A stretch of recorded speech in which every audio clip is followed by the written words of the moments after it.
What's going on, everybody? Welcome to a special edition of the Texas League video podcast. Uh, Today, we are going to do a NFL playoffs recap and a Super Bowl preview. I am one of your hosts, Dwayne Debo Morrow, joined by my co-host, Jared, the Commissioner Cowan. Our third co-host could not be here with us this evening. The shame of his team's performance in the playoffs was too much for him to bear to actually show his face. So Come he'll on tell now. you He can't be he'll that bad. tell He you he he was didn't out. he didn't lose to the Cowboys. He'll tell you that he's out being a dad, but we all know that the real reason why he's not with us here tonight is because he could not come in and defend his team's performance in the playoffs. Now he would fire back with at least they made the playoffs, but we ain't bringing up old stuff. We talking about the current stuff. So So Oh. with that being said, let's take a look at the NFL playoffs. We're gonna take it AFC, then NFC. Do a little bit of a breakdown of the games, not too much.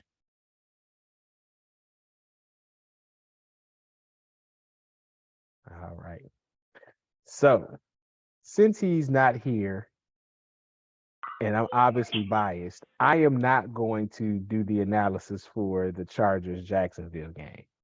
I'm going to be fair and start with the Dolphins versus Buffalo. So we all know what happened with the Buffalo Bills and them having a chance to get the number one seed that ended up not happening for them. But they ended up having a in division first round playoff matchup against the Miami Dolphins. The Dolphins had to win one of their last four games to make it to the playoffs. And boy, did they literally take it down to the wire. Last second field goal in the fourth quarter in week 18 to secure their playoff spot where they went up to Buffalo. Now, Buffalo was a lot of people's favorite to not only make the Super Bowl, but to win the Super Bowl. So Miami came in without their starting quarterback, Tua, who is still in concussion protocol as we I think speak. he's out by now. I think he's actually out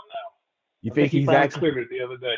I mean, there's no games left to be played now that the Pro Bowl flag football games are done. So I guess maybe he can actually finally clear concussion protocol.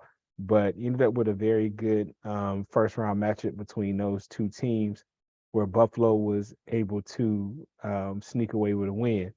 But what you saw in that game was an issue that actually followed Buffalo a lot this season, which was their offense stalling and letting other teams get back in the game. You had turnovers by Josh Allen directly that allowed that game to stay competitive. But in the end, they were able to eke out a victory. Um, and the fact of the matter is, had Tua play, I think this game gives us a different result. Because your starting quarterback, no matter how good your backup is, they're a backup for a reason.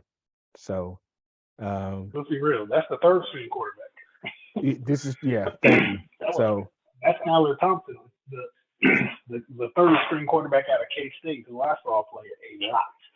And I thought to right, myself, I didn't think the game was going to be this close, but like you said, no one did. turnovers. No one did. In Because all I honesty, just pulled it up. 18 of 45 for 220, a touchdown and two interceptions. yeah, Yeah.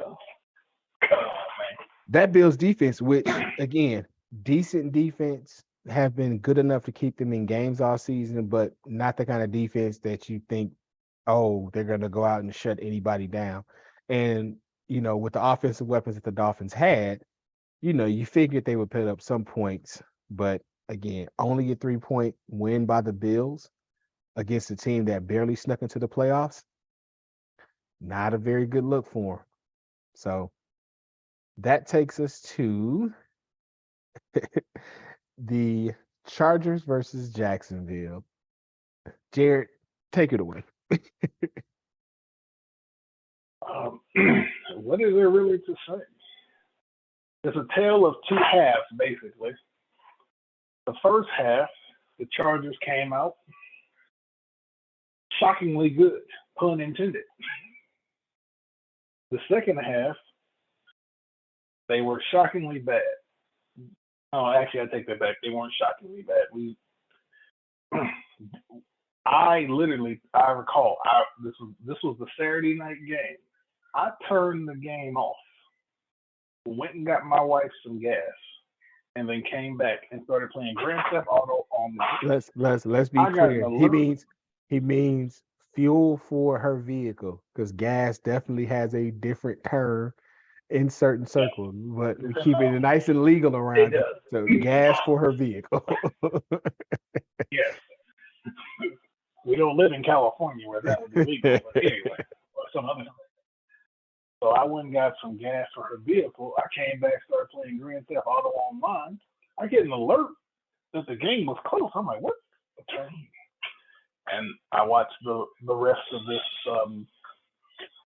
Yeah, I don't know what to call it. What was it? Do we want to call this a collapse? Yes, that's exactly what it was. We'll call it a collapse, because it was absolutely a collapse. Like, if I could almost hear the damn Eminem song. I could hear Nate Dogg's voice in the background the whole fourth quarter of that game till the roof collapsed, because that's exactly what the Chargers did. That was, I'm like, how did y'all let this happen? Their head coach was almost fired. He was in the hot seat last year after costing his team a chance to go to the playoffs because of a blunder in the last game of the regular season where he called a timeout that had left a lot of head scratching. This game, you just saw a complete turnaround. So Doug Peterson, who is a coach who has been there, done that, won championships as a player and as a coach of the Eagles, I give him just as much credit for keeping his team in the game and calling a great second half as I give the Chargers for losing the game. But Peterson, who was known for quarterback with 4 interceptions normally means you lose the game. Yes, especially in the playoffs. In the playoffs in the NFL, that's a wrap. Like, 20-point lead in the playoffs. You've already had 4 interceptions. That should equal victory. How you manage to snatch a defeat from the jaws of victory in that scenario, it's astonishing. But again, if you know how the Phillies won their Super Bowl, they won it. One of the big things they did was on 4th down into the first half, Philly special, which was a halfback pass to a quarterback, right? So Peterson back into his bag of tricks on a 4th and 1, trying to ice the game to put the Jaguars in position for a potential game-winning field goal, reaches into I don't even know which school. Texas A&M back when Bear Bryant was the head coach with the triple T with that triple T formation. I mean, and Travis Etienne did the hard work. I mean, got outside, got the first down, stayed in bounds to keep the clock moving, most importantly, to make sure that either they were going to win or they were giving the Chargers no chance for a comeback. But anyway, surprisingly, once again, their coach did not get fired after that blunder. He fired a lot of his staff like it was their fault. But anyway, so then we'll move on to the third game of the AFC first round, which really just wasn't a good game. I mean, again, it's another in-division game between the Bengals and the Ravens, but fact of the matter is, without Lamar Jackson, I believe Baltimore was also down to its 3rd quarterback on the roster. I mean, without Lamar Jackson, that man made it to the Pro Bowl. Yes, he did, and that should just tell you everything you need to know about the Pro Bowl selection this year. But I mean, it just wasn't meant to be. Like, Baltimore had a good enough season to make the playoffs, but they were not going to make a strong run in the playoffs, and their playoff exit was nice and early to get them started on the whole will he won't they romance with Lamar Jackson and his $300 million projected contract. So we'll see if they're able to fix that to get that bounce back. So going into round two for the AFC, we had Jacksonville going to Kansas City to take on the number one seed Chiefs. Now, if you're Jacksonville, right at that moment, you feel like you're playing with house money because you already know you shouldn't even be in this game because you should have lost the previous week. So you get to go into this game and figure there's no fear. You know, I know it's Patrick Mahomes, I know it's his house, but the fact of the matter is we've seen teams come into that house and beat them. And the Chiefs, as good as they did, even though they were number one seed, they looked beatable this year. And when you have a team that's that young and that arrogant, thinking that they could do it, then Jacksonville's figuring, why not us? Um, in the end, the Chiefs just had a little bit too much firepower, a little bit too much Travis Kelsey. Even with the injured Patrick Mahomes having to basically play on one foot the second half of that game, the Jaguars just didn't have enough on the defensive side of the ball to slow them down. Andy Reid is one of the, it pains me to compliment a divisional rival, but one thing I will do as a fan and as a person is give credit where credit is due. Andy Reid is one of the smartest walruses, NFL head coaches to ever be a part of this game. So, he goes out and he and his coordinators put together good strategies on both sides of the ball that work to their team's strength. So, um, the Chiefs and and I'm trying to and I have to actually look at the box score because they have a long-term backup, Chad Henne. So the key to that game, the difference in that game ended up being Chad Henne coming in before the half, and they could have played it safe. They could have come out and said, you know what, Chad, let's just run the ball. We're just going to run the clock out. Let's try to get to halftime, finish this thing out. Nope. They actually went out there and trusted in Henne, let him throw the ball. He ended up leading them on a touchdown drive right before the half. And that probably was the difference maker in the game, considering the fact that the Chiefs won by a touchdown. So kudos to the Chiefs for taking out the upstart Jaguars. So, Jared, talk about the other matchup in the AFC Divisional, Cincinnati and Buffalo, two opponents that know each other very well. Yeah. Like we were saying earlier, Josh Allen and his turnovers it didn't cost him against Miami. It did cost him against the Bengals. Like you said, teams that have played each other numerous times in the last couple of years. And like I said, you can't turn the ball over in the playoffs and win unless you play in the Chargers. And as long as you do it all in the first half. Maybe is that what it is? You just have to do your turnovers in the first half and you can still win. Okay. Because I'm looking at the box score. Josh Allen, 25 of 42, 264 yards, and an interception. No touchdowns? No, y'all just wasn't doing that. Nope. You got to score. And, he's supposed to be that guy. Early in the season, they were like, is Josh Allen going to be the MVP this year? Then down the line, he just fell apart. I still say he was more hurt than he was letting on. And it might have affected his performance down the line. But why are we making excuses for him? I don't think that we, as the public, should have to try to make excuses. No one. Let's hold them to the standard. Like if you're supposed to be. I'm just saying. Let me clarify. I don't think he is that guy. Somebody I read somewhere. I would love to give credit to whoever I saw tweet this, and somebody said Josh Allen is nothing more than Cam Newton without an MVP. Good, solid athlete, that can make some plays, but never gonna win you a Super Bowl. I'm like, eh.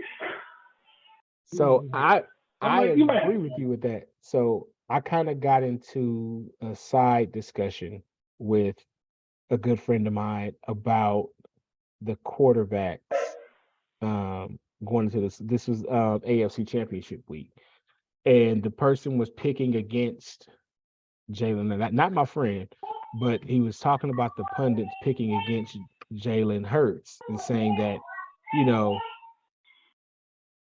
Joe Burrow. Oh, that's what it was. They were picking the Bengals over the Chiefs in the championship game, and their comment essentially was saying that Joe Burrow is the prototype quarterback. And I said that I don't necessarily think that's true. I said, but the fact of the matter is that no true dual threat quarterback in the modern game has won a Super Bowl. So until they do, they're going to continue to say that pocket passing win you games.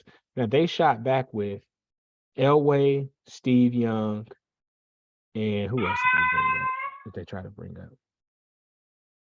Oh, Aaron Rodgers. I says there's a difference between being a quarterback that can use his feet and being a true dual threat quarterback. Aaron Rodgers is not going to beat you with his feet. Steve Young could run the football, but Steve was not a true dual threat. Same thing with Elway. No one would take away their ability to run the ball, but the fact of the matter is, one true dual threat quarterback has made it to the Super Bowl. That's Cam Newton, and he lost. I think that there has the potential. Lamar Jackson has a chance to take the team to the Super Bowl. Josh Allen has a chance to take his team to a Super Bowl. Patrick Mahomes, I would put Patrick Mahomes in the same quarter if you take away his skin color, no one would ever even imagine calling Patrick Mahomes a dual threat QB. He's a QB that scrambles, but he is not a true dual threat quarterback where he's going to beat you on the ground. What about Jalen Hurts? Do you consider him a dual threat quarterback? Absolutely. And so that was the whole point. That's why I was saying that. As we know right now, Jalen Hurts becomes, and again, this is my opinion and my review. Other people may agree that those other quarterbacks are dual threat quarterbacks. But to me, if you're talking about a quarterback where I could actually put the ball in his hands, and if the pass is not working, he can beat you on the ground with his feet. And Jalen Hurts can do that. Josh Allen can do that. So again, don't make it about skin color. Make it about the way they play. Josh Allen is a absolutely, truly dual threat quarterback. And so is Jalen Hurts. But only one of them is in the Super Bowl right now because only one of them didn't have repeated turnovers in their playoff game. Anyway, but let's go over to now let's go on to the AFC Championship game. Up until this point, so it's a rematch of last year's AFC Championship game. And up until that point, Joe Burrow, Joe Cool, whatever you want to call him, Joe Beasy, was 3-0 against Mahomes, with people already ready to give him the mantle of best quarterback in the NFL. Now, he hasn't won anything yet. No MVPs, no Super Bowl wins, one Super Bowl appearance. But you're trying to supplant Patrick Mahomes. Patrick Mahomes isn't even 30 years old yet. He is literally still in his prime. Why are y'all in such a rush to replace him with the next best thing? There's nobody on the football field doing what Patrick Mahomes does. Not right now. I don't know if there's ever been anybody doing what Patrick Mahomes does on the football field. And, I get to watch him several times a year, and I watch him twice a year against my Raiders. And there are throws he makes that no one else could make. Just flat out That's just the whole and half of it. The man makes plays on the field. But unfortunately, they almost, once again dropped the game to the Bengals at home. Let's just fast forward to the end of the game. There's a play. So after the Bengals tied it up, after so many chances that they had to take the lead and to potentially win this game, let's just be fair. Joe Burrow played a terrible game. One passing touchdown, 2 interceptions. They had I believe one of them was a pick six. You know, just a bad day all around. Every time it seemed like the Bengals offense was going to get on track, they shot themselves fully in the foot, but somehow managed to tie this game up very late in the game. And then Jared, tell us what happened. Oh my gosh.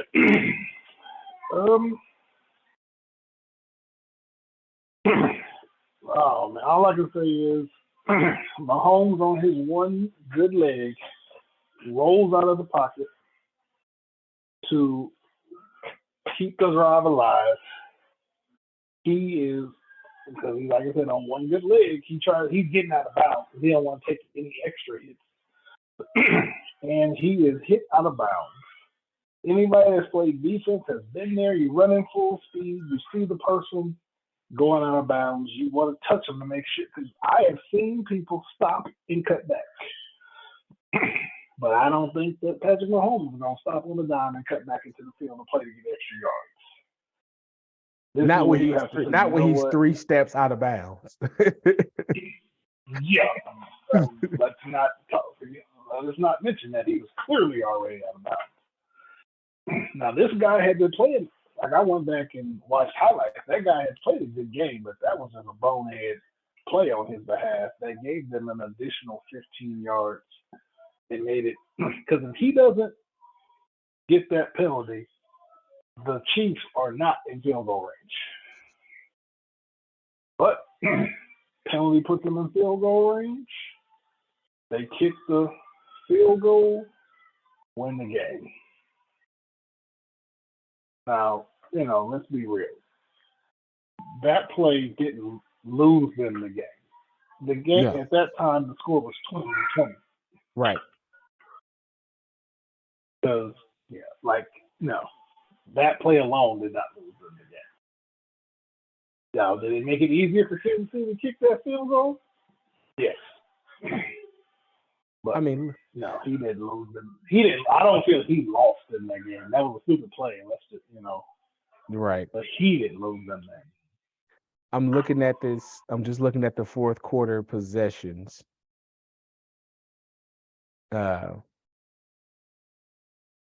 And let's see, we have fumble by Kansas City. That wasn't a crazy fumble. Kansas City looked like they were about to score a touchdown to put the game out of reach. And unexcusable fumble by, I believe it was Kelsey. Nope, it was that time it was a sack fumble by Mahomes. They go down, score a touchdown, tie the game up. Then they force a punt. And so you're like, okay, Bengals have a chance to take the lead. Nope. Burrow throws a second interception. They somehow again force the Chiefs to punt. They get stalled on a drive and can't move the ball. And then we have the final sequence where the defenses, they're just like, dude, just don't let them get in field goal range. If you give us a chance, we can try to win this thing in overtime. But was not meant to be. And Patrick Mahomes is now in his 3rd Super Bowl in the past 5 years as the number 1 seed, once again, trying to add to his legacy. All right. So that's the AFC side. On the NFC side, we'll just, you see the score of this Seattle-San Francisco game. It And the score is exactly what the game looked like. It was a complete domination by uh, Brock Purdy, Mr. Irrelevant, aka Mr. Sunshine. And that San Francisco defense just came out blazing. Seattle, who also reached into the playoffs in the final week of the season, uh, just were basically overmatched. Even with the great season that Geno Smith had, they just didn't have enough firepower to win this game. And it showed on the field very quickly. They do have a rookie of the year candidate in their running back, but um, it just wasn't enough. The surprising game, though, was the Giants versus the Vikings. So, Jared, talk to us about that one. I guess the question is that really surprising? And the reason I say that is because Minnesota has been winning a bunch of one-score games all year.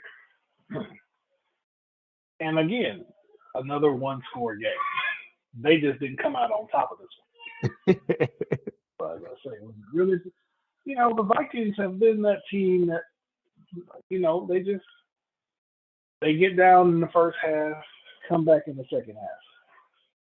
Yes, it did. It didn't work this time. Well, you gotta love that. You gotta love Danny Dimes, though. Danny Dimes, a they get blown out. 301 through the air, 78 on the ground. Like you love to point out, your quarterback being your leading rusher is it shouldn't be, but at least Saquon Barkley. Right. Barkley on your team, but what? Certain things have happened. Well, but Saquon did take care of business and punch in 2 touchdowns. But I mean, when you have Justin Jefferson attempting passes in the playoffs, when you have a highly paid quarterback, that should tell you this wasn't your day.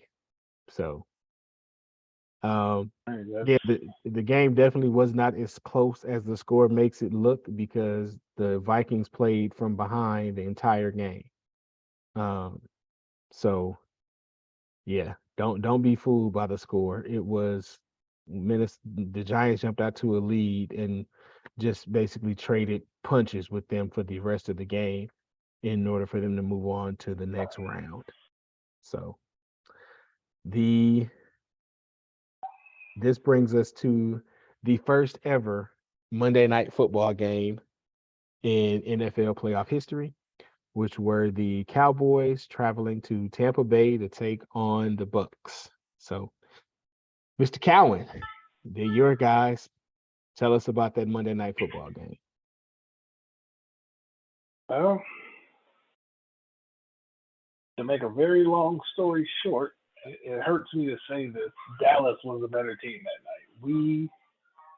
We came into the playoffs as the best team in the worst division. We came in at 8-9, and it showed why we were 8-9. We were not very good this year. I did believe that the Brady magic or the folklore, whatever you want to call it, could get us the W at home.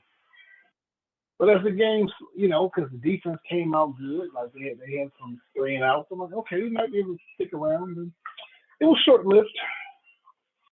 And our offensive coordinator, who some people say that we shouldn't have fired,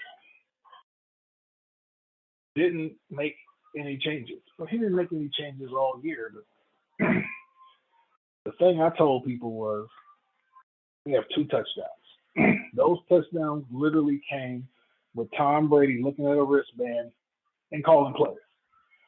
If I'm the offensive coordinator after about 2 or 3 games into the season saying that I can't get it done, me and Tom having a meeting every month. Actually, I think they off on Monday, so we having a meeting every Tuesday. We're gonna come up with a game plan. I'm gonna let him call plays, and I'm gonna look like a genius, and I'm still gonna be employed. I mean, sometimes as a manager, somebody told me this when I got my first job working as a manager. It was at GameStop, a point being. Somebody told me sometimes the best managers don't do much. They just sit back and let people who are good at what they do what they do. As long as you get the desired results, and you ain't breaking no rules or no laws. Let the people do what they do. And that's exactly what Byron Leftwich should have done, in my opinion. You got one of the greatest quarterbacks to ever put on some cleats and a helmet. You let that man do what he does. Because you can't tell me with Julio Jones, Mike Evans, Chris Godwin, and all that talent around there, you should be able to score more than 14 points. In the playoffs. I mean, especially, again, you're Byron Leftwich. You had a decent pro career, a few good years down in Jacksonville. You sat on the bench behind Big Ben and got you a ring as a player. So kudos for that. But there's no way that you think that you can teach Tom Brady or tell Tom Brady what to do as a quarterback. Like, that's just not realistic. You know what I'm saying? But yeah, that's the surprising thing for me in that game was for one game, for one game, just like it was maybe twice during the regular season, Dak Prescott looked like he was worth the money. 25 of 33, 305, and 4 touchdowns through the air, even added a rushing touchdown. 5 total touchdowns on the road, Monday Night Football. That is the moment that drove Cowboys fans crazy with this is our year. So they already were chanting this is our year the whole year anyway. But during that game, since I'm in Dallas for work and was out with a friend who is a Cowboys fan, we were at a bar full of Cowboys fans, it was almost unbearable. But they earned it, right? Like, they were in their moment. Let's go on to round 2 and see if that moment held. So round 2 was almost like a 1990s throwback battle of very storied franchises in the NFL. I mean, Dallas versus San Francisco had some great regular season and playoff battles the whole year, all throughout the 90s, because they were both battling for Super Bowls back then. San Francisco has gone on to appear in a couple of Super Bowls since then. Haven't won, but I believe they've been to 4 or 5 NFC Championship games in the last 27 years, while the Cowboys have not gone to the Super Bowl or even the NFC Championship game in that same drop period since their last Super Bowl win. So you know that they were both bringing that baggage into their second round matchup. And the reality is, it was not a good football game. Like, the winner of that game was almost like, okay, you win. No, you win. No, you win. And, for two teams who were both used to putting up a lot of good points this season, it turned into a defensive battle. And both of these teams have very good defenses, but in the end, it was Dak Prescott's 2 interceptions on, 23 for 37, 206, 2 interceptions. There's your game loser right there. Because on the other side of the ball. Back to what we said. Oh, go ahead. Back to what we said numerous times. Back to what we said numerous times today. You cannot have a lot of turnovers and expect to win in the playoffs unless you're playing the Chargers. That's going to be the motto for this playoffs. Because you can't. That man had 4 interceptions and 1. That Prescott had 2, and he lost. Right. We can't not. Let's be real. Yeah, but we cannot move on from this. We cannot move on from this game without talking about the final offensive play of the game for the Cowboys. I believe that's why Kellen Moore got fired. What is that? Please, I am utterly lost at what that play was. Last year, the Cowboys, with no timeouts, and trying to go downfield to get into position to throw a Hail Mary, decide to call a quarterback draw with no timeouts, run down the field, and run out of time to try to spike the ball and run one last play. This year, in what would be an attempt to set up the band is on the field play for them where they could get some lateral passes, they lined up Zeke Elliott at center, Dak Prescott in deep shotgun formation with all the linemen and offensive players out on the numbers. Predictably, what happened at the snap was Zeke got blown the F up. And it was the funniest thing because you could almost hear the record scratch and the voiceover saying, I bet you're wondering how I ended up in this situation. I don't know. What was the premise of this play? I'm lost. Like, I don't know why you thought that was a good idea. That play alone is why Kellen Moore got fired, in my opinion. You can't do that. And then he goes to the Chargers.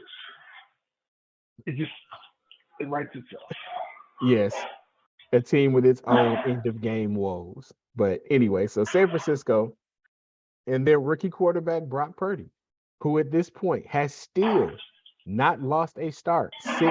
6 regular season games and 2 playoff games at this point. Last pick in the draft, first pick in 49ers fans' hearts at this point.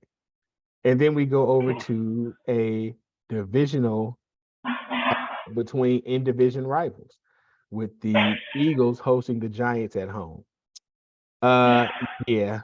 So the Eagles basically held the number 1 seed almost wire to wire in the NFC.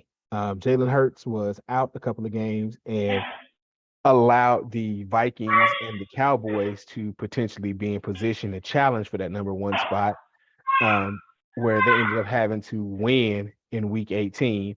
So Jalen Hurts came off injury, won that final game of the season, and secured them a bye week. So when it was time to face the Giants, they were rested, ready, and came out and curb stomped the Giants, basically. A lot of people were wondering, are they going to be rusty? Is the time off going to be a detriment? Are the Giants full of audacity where they can go out there and maybe challenge? No, all of that ended up being nothing but lip service. They got their asses whooped from the jump. Final score 38-7, and it wasn't even that close. Jalen Hurts and Devontae Smith and A.J. Brown were just too much. That Eagles defense was showing their asses, and the Giants basically didn't have a chance.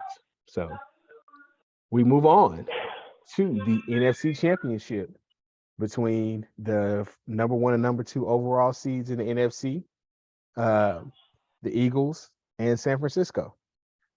Talk to us about your boy Brock Purdy.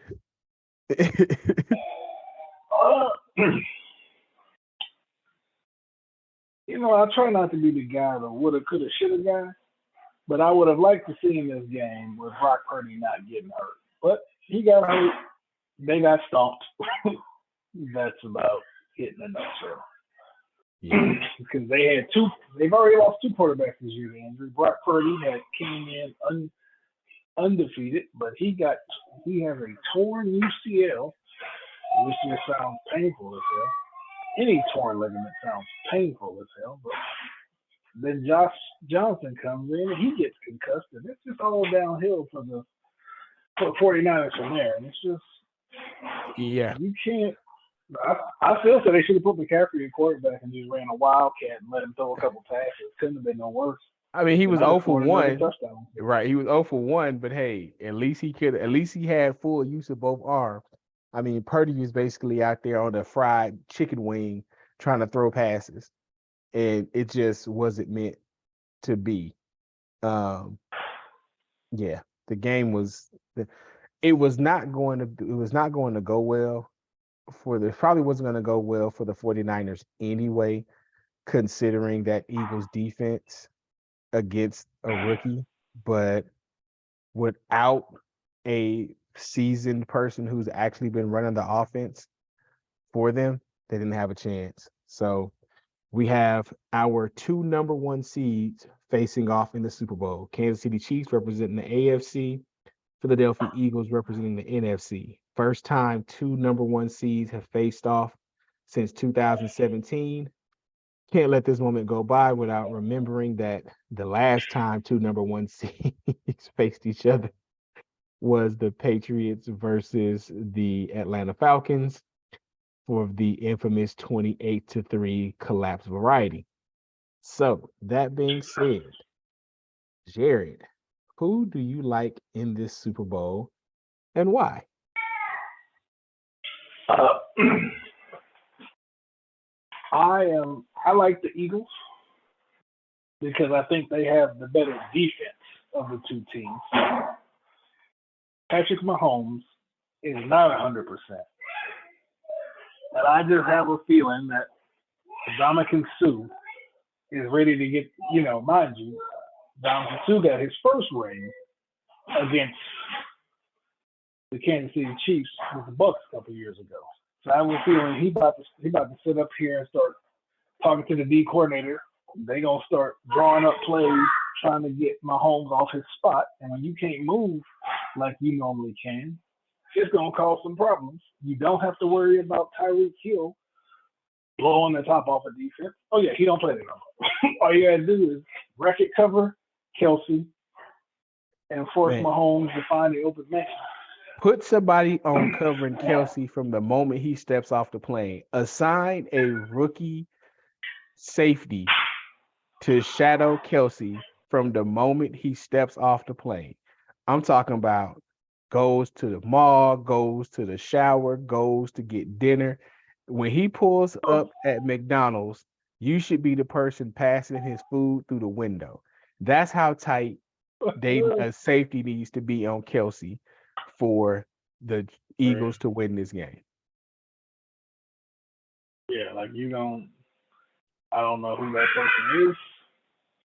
Don't know their secondary. Let me do a quick skim. Who in their secondary? Who just find somebody go out there? Don't know who in the secondary. But I guarantee you that Brian Dawkins has been in many defensive back meetings this week and will continue to be meeting with the DBs on how to cover Travis Kelsey in that secondary and the task at hand that they have. Because you cannot. Even if they try, I don't think they can. You can't. Is it possible to even shut down Travis Kelsey? Has anyone really done that? You don't shut him down. You just hope to slow him down. It's not that you shut down Kelsey. It's that you don't allow him room to run and give Mahomes time to find him when they improvise. Because the two of them have played together so long and they're so smart together that they when they see plays breaking down or when they see plays stretching, they both know where the other's going to be. So they definitely have the pass rush that can prevent that. And if Mahomes' ankle, I agree with you. I don't think Mahomes' ankle is going to be to where it needs to be. Like if you watched him in those two playoff games, you saw he's gimpy. I'm sure they've been shooting him up with everything they can, extra, training table time, everything they're going to do to get him ready to be on the field. But when it's time for that ankle to perform against that Eagles front four, that's a different scenario on how the ankle's going to hold up. So I hear your pick, and I'm going to play devil's advocate for a second, right? Because even though you put your faith in the defense, Jalen Hurts still has to lead. Jalen Hurts has never won the big game in college. Jalen Hurts played on an extremely talented Alabama team, right? But his freshman year, they didn't win. They lost in the national championship. Let me see. Let me not mess up what the scenario was, because we all know what happened against Georgia his sophomore year when Tua came in at halftime to replace him. And we all know he was the SEC Freshman of the Year, and he was 35 and whatever as a starting quarterback at Alabama, but he did not win that national championship game. Tua did. Do you think Jalen can hold up to the pressure?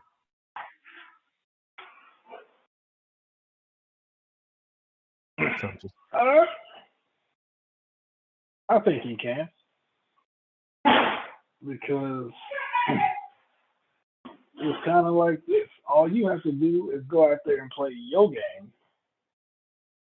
And the best way to put it is, like, if he go out there and play his game and don't worry about what they're saying on Sports Center and all these other shows, that's what he did in college. right. What happens in college don't have to be the case. So let's be real. Mahomes was in college. Well, he was lighting up the scoreboard because he went to Texas Tech. He didn't play any big games in college. This is true. Man has been to the Super Bowl. It's going to be his third time. This is true. Tom Brady didn't do nothing in college. He got 7 rings. That's not necessarily true. That's not necessarily true. Tom did win a national championship, and he did come in that national championship game and throw the game-winning touchdown. Even though they had benched him, he saved their asses. And then was rewarded by being benched the following season.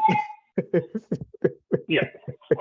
So, we're going to retract that and be like, Tom Brady wasn't on nobody's Heisman list. No, not at all. We discussed Heisman earlier, before we started recording. Tom Brady wasn't on that list. No. So, which I'm sure pisses him off, considering his success in the pros. I'm sure Tom says, if I was given the start from my sophomore to senior years like I should have been, instead of everyone always tossing me to the side, I could have won a Heisman, I'm sure. Like, what you do on one level doesn't always translate. Because Kyler Murray is one of the best quarterbacks to ever play high school football in Texas. And that has not related. He's gone to the league and done little of nothing. Average at best. And I'm also going to just step out on that little side topic for a second. I think Kyler Murray is the example that they're going to point at in the future when they say that some quarterbacks are actually just too small to play in the NFL. I think they gave him his contract too early. I think that they should have stood strong and waited him out, made him play that final year fully of his rookie contract, because now you don't know what Kyler Murray coming back from this ACL is going to get you, but you've committed millions of dollars in your future to him. And the accusation is that Kyler Murray and his contract are the reasons why Arizona is having trouble finding a coach. So, but anyway, so I'm also going to roll with you. Despite what I just said about Jalen Hurts, I do like the Eagles. The Chiefs can be beaten. Hurts has a unique set of skills, not unlike, not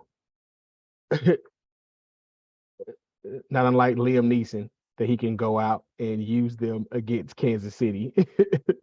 And the fact of the matter is he's put in a whole lot of work to earn his starting spot, to lead this team. And I agree with you. I think that the Eagles defense is going to be the difference maker. They are a veteran team. They play smart. They play fast. Their pass rush is going to be the best that the Chiefs have seen all season. And the Chiefs' offensive line can be very shaky. They can be beaten. That's how Mahomes got hurt. And I think that there's your difference maker right there. So I think, unfortunately for Mahomes, I think he wins the league MVP. but I think he continues the tradition of MVPs who make it to the Super Bowl losing the Super Bowl. So I think that the last one to win MVP that made it to the Super Bowl was Kurt Warner, maybe. 99 was the last MVP that made it to the Super Bowl and actually won the Super Bowl. So we know As a Matt Ryan Buccaneers lost. fan, I would like to say salute to his mom. Because we lost that game on a Burt Emanuel incomplete pass, which was later ruled it would have been a catch by the rules they voted on in the offseason. And that does not further prove that I am actually a Bucs fan, that I know Burt Emanuel from 99. That tells me that, nope, I was here before Brady. I know Burt Emanuel lost to the greatest show on turf. Right. I want to say it was like 10-9. Right. But and I want to say Sean King was the quarterback, but I might be wrong. Yeah, I want to say Sean King was the quarterback. I agree with in that you. game. I agree with you because I remember thinking that they did the brother wrong when they gave Brad Johnson the starting job. I was like, how you gonna bench your brother that took you to the championship game? Hey, it is what it is. But yeah, you might be right. I can't think because, like we talked about that 28-3, that was a collapse. That would have made him a quarterback who would have won the MVP and the Super Bowl. But Yep. So yeah. So just the last thing wanted to touch on real quick before we go. Speaking of, who do you like for MVP?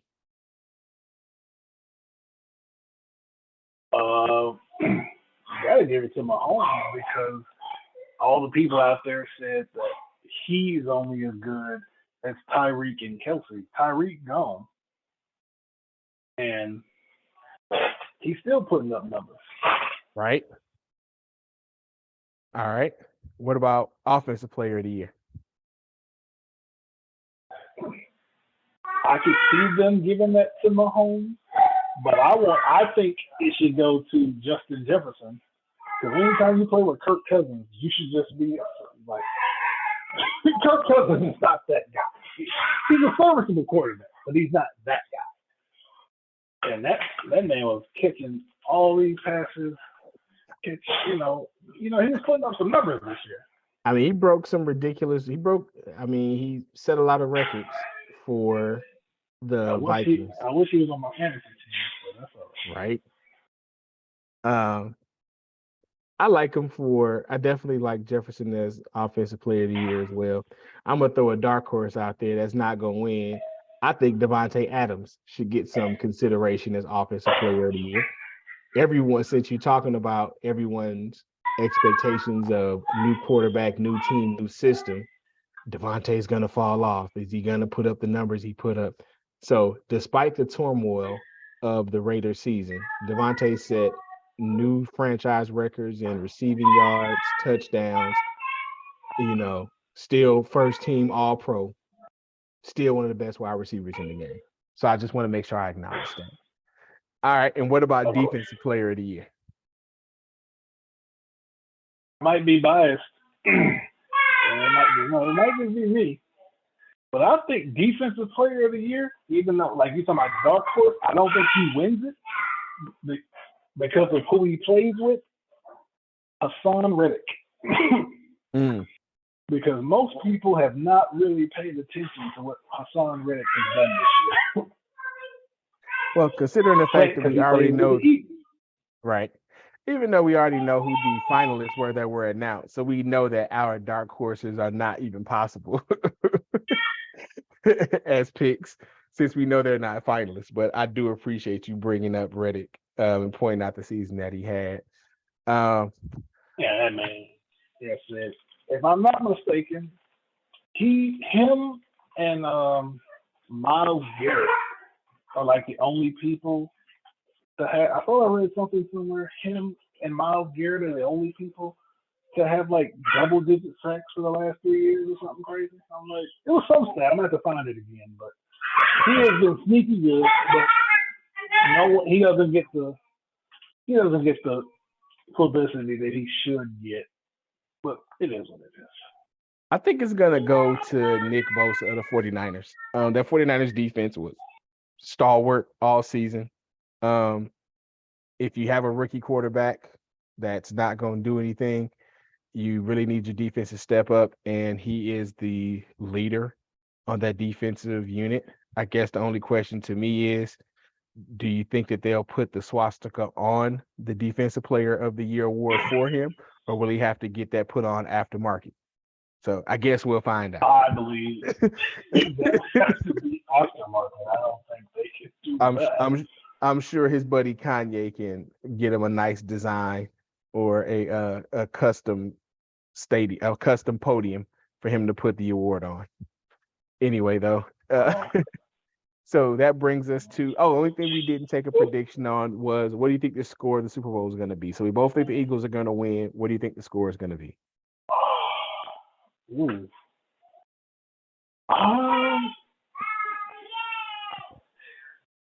I don't know. Let me check my Super Bowl poll and see what numbers I need to win. That's just petty. I don't think we're gonna have that shootout that we had the last time the Eagles won the Super Bowl. I don't think it gets that high scored. I think it's I'm gonna go 24. I'm gonna go 27-24. I don't think it's gonna be a blowout, but I think it's gonna be a competitive game that is going to come down to the wire. I don't see either team just blowing the other out. I'm saying 28-31 Philadelphia. I'm saying that it comes down to one possession where they're able to get a field goal better than the Chiefs to walk away with the victory. So, all right. Well, that brings us to the end of our show. If you notice, I am wearing a TSU-ish shirt representing Tennessee State University, who I want to give a shout out to for the Aristocrat of Bands marching band who won a Grammy yesterday at the Grammy Awards, the first collegiate marching band to win a Grammy Award as far as the research shows so far. So if I'm wrong about that, as of Monday the 6th, that's what we knew, that they're the first band to win a Grammy Award. So go Big Blue. And not sure when we'll do another follow-up show, probably sometime around the draft, because by then free agency will be done and we'll see what players have been picked up and see who might be next year's Brock Purdy in waiting. So until then, if you're putting money down on the game, or if you got money on some Super Bowl boards, best of luck to you. Unless we're on the same board together, then best of luck to me. So good night, everybody.